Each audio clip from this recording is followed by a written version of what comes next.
ಯಾರಾಗ್ತಾರೆ ರಾಜ್ಯ ಬಿಜೆಪಿ ನೂತನ ಸಾರಥಿ? ವಿಜಯೇಂದ್ರ ಪರ ವರಿಷ್ಠರಿಗೆ ಇದೆಯಾ ಒಲವು? ಕೆಎನ್ಬಿ ನ್ಯೂಸ್ನಲ್ಲಿ ಮೆಗಾ ಎಕ್ಸ್ಕ್ಲೂಸಿವ್ ಸುದ್ದಿ ಸ್ಫೋಟ.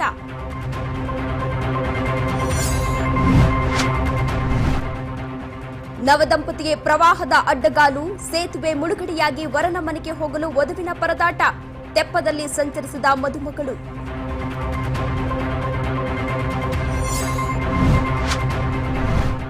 ಜೂನ್ ತಿಂಗಳಲ್ಲೇ ತುಂಬಿ ತುಳುಕಿದ ಕೆಆರ್ಎಸ್ ಜಲಾಶಯ, ಸೋಮವಾರ ಸಿಎಂ ಸಿದ್ದರಾಮಯ್ಯ ಬಾಗಿನ, 80 ವರ್ಷಗಳ ಬಳಿಕ ಚರಿತ್ರೆ ನಿರ್ಮಾಣ.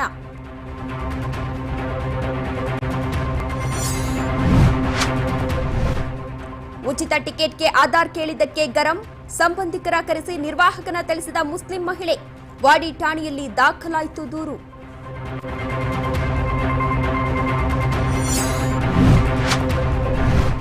ರಗಡ್ ಲುಕ್ನಲ್ಲಿ ಮಿಂಚಿದ ರಶ್ಮಿಕಾ ಮಂದಣ್ಣ, 5 ಭಾಷೆಗಳಲ್ಲಿ ಸಜ್ಜಾಗ್ತಿದೆ ಮೈಸಾ ಸಿನಿಮಾ, ಮಹಿಳಾ ಪ್ರಧಾನ ಪಾತ್ರದಲ್ಲಿ ನ್ಯಾಷನಲ್ ಕ್ರಶ್ ಖದರ್.